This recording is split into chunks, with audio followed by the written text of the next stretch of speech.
Le sommet de la conférence internationale de la région de Grand Lac s'est clôturé ce mercredi en Ouganda.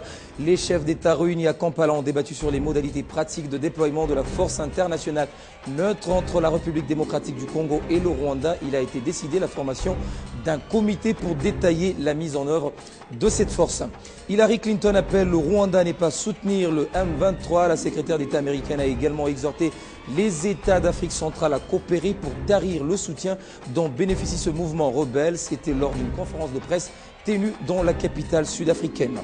Et puis 435 agents temporaires de la CENI viennent d'être licenciés sans motif valable. Ce mercredi, ils ont tenu un sitting pour exprimer leur mécontentement devant le ministère du Travail et de la Prévoyance sociale. La situation ferait suite à l'incertitude qui plane quant à l'organisation des prochaines élections.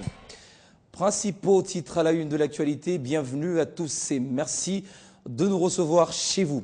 À la une de l'actualité, d'abord, c'est le sommet de la conférence internationale de la région de Grand Lac qui s'est clôturé ce mercredi à Kampala, capitale ougandaise. Les chefs d'État ont débattu sur les modalités pratiques de déploiement de la force internationale neutre décidée à Addis Abeba, la capitale éthiopienne. Mais la principale difficulté qui divisait les chefs d'État, c'était l'espace de déploiement de cette force neutre ainsi que sa composition. Il a été décidé la formation d'un comité pour détailler la mise en œuvre de cette force internationale, selon le communiqué. Un sommet plutôt prévu dans 4 semaines va réunir les chefs d'État, a annoncé le président ougandais Yoweri Museveni. La situation sécuritaire dans l'Est de la République démocratique du Congo préoccupe au plus haut point les États-Unis. Hillary Clinton, qui poursuit sa tournée africaine, demande au Rwanda de ne pas soutenir le M23. La secrétaire d'État américaine a également exhorté les États d'Afrique centrale, notamment Kigali, à coopérer pour tarir le soutien dont bénéficient les rebelles du M23. C'était dans une déclaration faite lors d'une conférence de presse tenue dans la capitale sud-africaine. Nouvel appel des États-Unis au Rwanda et peut-être une dernière mise en garde de la Maison-Blanche à tous les groupes armés actifs dans l'Est de la RDC. Et c'est depuis l'Afrique du Sud où la secrétaire d'État américaine était en visite hier dans le cadre de sa tournée africaine que l'appel a été lancé. Le M23 est le groupe armé connu le plus actif qui menace les populations de l'Est du Congo. Nous soutenons les efforts de la RDC et nous exhortons tous les États de la région, y compris le Rwanda, à travailler ensemble pour tarir le soutien aux rebelles du M23, pour les désarmer et pour traduire leurs leaders devant la justice. Une déclaration de haute portée qui intervient alors que les chefs d'État de la région des Grands Lacs se réunissent depuis mardi à Kampala pour définir le contour d'une force neutre chargée d'éradiquer le groupe armé dans l'Est de la République démocratique du Congo et de surveiller la frontière avec le Rwanda. Depuis la reprise des combats dans l'Est de la RDC, des 150 000 personnes ont déjà traversé la frontière et la plupart se réfugient au Rwanda et en Ouganda. 14e sommet de la francophonie, c'est pour bientôt dans la capitale congolaise et les préparatifs s'accélèrent, notamment l'aménagement des infrastructures hôtelières qui vont héberger les différentes délégations. Le fleuve Congo Hôtel, cette somptueuse auberge 5 étoiles bâtie au bord du fleuve Congo, fait partie des sites reconnus pour ce grand événement. Mais est-ce que tout sera fin prêt pour mettre en service ce site? La réponse dans cet élément de Guy Chungu et Grace Michel Moutonkole. Ces 5 étoiles décrivent la capacité de cette infrastructure hôtelière. Très bientôt, Fleuve Congo Hôtel hébergera les différentes délégations des pays francophones à l'occasion du 14e sommet de la francophonie prévu du 12 au 14 octobre à Kinshasa.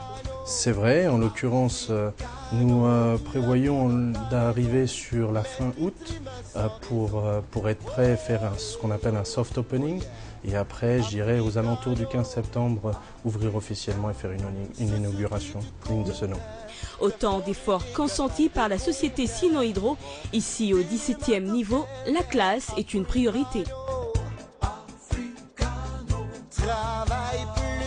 Fleuve Congo Hôtel sera inauguré au mois de septembre 2012. Les recettes générées jusqu'à la fin du mois de juillet restent très appréciées et contribuent à l'amélioration de la situation sociale et économique de la population congolaise. C'est ce qui ressort de la 29e réunion hebdomadaire présidée par le vice-ministre des Finances sur le suivi des services mobilisateurs de recettes. 83% de recettes ont été réalisées par les différentes régies financières, notamment la DGI, la DGDA, la DGRAD. Et au cours de cette réunion, une attention particulière a été accordée aux audits qui se déroulent au sein des entreprises financières. Grogne à la Commission électorale nationale indépendante. 435 agents temporaires de la CENI viennent d'être licenciés sans motif valable, disent-ils, selon le communiqué du 6 août dernier. Cette situation fait suite à l'incertitude qui plane quant à l'organisation des élections provinciales, urbaines, municipales et locales. Et c'est mercredi, ces agents limogés ont tenu un sitting pour exprimer leur mécontentement devant le ministère du Travail et de la Prévoyance sociale. On les écoute. La CENI, quand elle est arrivée, elle devrait en principe, suivant le principe de la continuité des services publics, hériter l'actif et le passif de la CEI. Voilà pourquoi nous étions dans les noyaux du personnel légué par la CEI à la CENI, n'est-ce pas? Alors, il s'est fait que la CENI, en fait, nous a hérité tacitement et notre contrat continuait. Donc, nous sommes surpris de voir que les autorités de la CENI puissent décider et nous qualifier, nous, de temporaires après 7 ans de service. Vous allez constater que nous ne sommes pas des délinquants, nous sommes des intellectuels. Nous ne venons pas ici pour faire des bruits. Nous venons tout simplement revendiquer nos droits. Nous avons été licenciés abusivement, collectivement, chose qui ne se fait pas. Nous ne sommes pas de temporaires. On se plaint parce que le communiqué dit qu'on met les temporaires dehors. Nous ne sommes pas des temporaires. Nous avons travaillé à la CENI depuis 2005, certains d'entre nous depuis 2006. Le contrat du travail nous dit que quelqu'un qui a testé déjà pendant 6 mois dans une entreprise est automatiquement engagé. Or, nous avons fait 7 ans. Nous voulons respecter les normes. Nous ne sommes pas des va-nu-pieds. Nous sommes des intellectuels et qui avons travaillé au Centre national de traitement, là où tout est traité, pour les enrôlements et les élections. Bonne nouvelle pour les victimes de crimes de guerre commis en Ituri par les troupes de l'ex-chef rebelle Thomas Lubanga, condamné à 14 ans de prison par la CPI. Ces dernières seront dédommagées. En tout cas, c'est ce que laisse entendre la Cour dans un communiqué rendu public mardi. Ce sera la première opération du genre entreprise par la CPI. Suivez. C'est depuis hier mardi que la Cour pénale internationale a demandé une réparation pour les victimes des crimes de guerre commis en Ituri, dans le nord-est de la RDC, par Thomas Lubanga, ex-chef de milice congolais. Un dédommagement dont la nature devra être déterminée en concertation avec les victimes. Selon la Cour, les bénéficiaires potentiels sont notamment les personnes qui ont directement ou indirectement subi un préjudice en septembre 2002 et le 13 août 2003 en Ituri.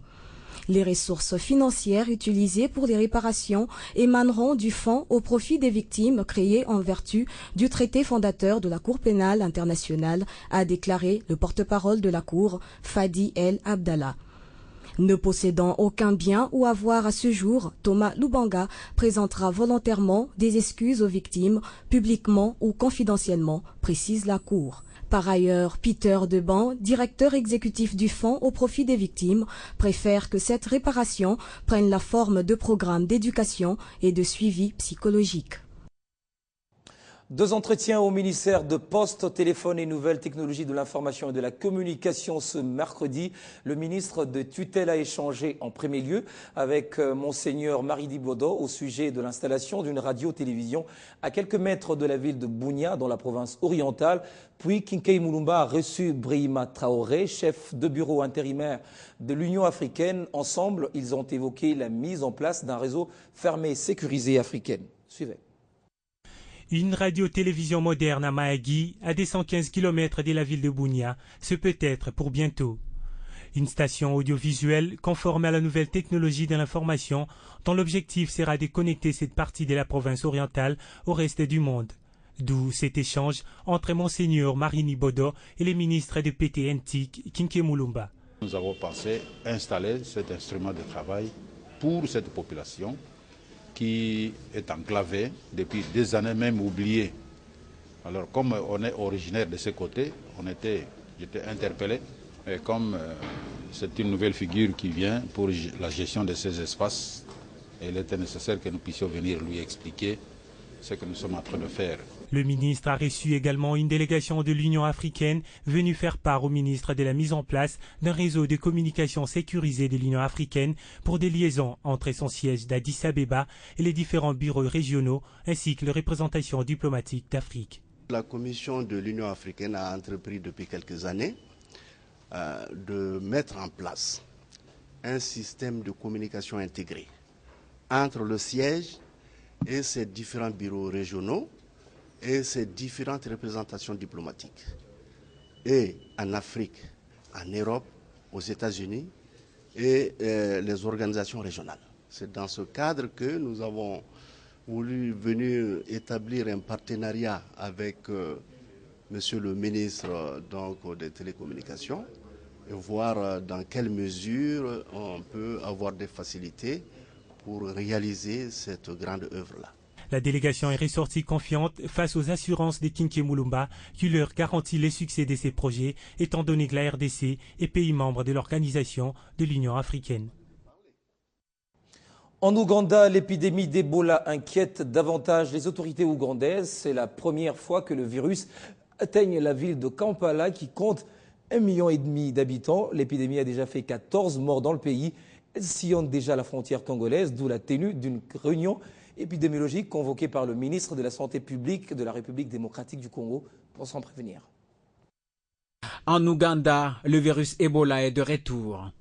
Ce virus hautement mortel a provoqué la mort de plus d'une dizaine de personnes en un mois. Cette fièvre hémorragique est apparue au début du mois de juillet dans l'ouest de l'Ouganda, précisément dans le district de Kabale, à environ 200 km de la capitale et à une cinquantaine de la frontière avec la République démocratique du Congo.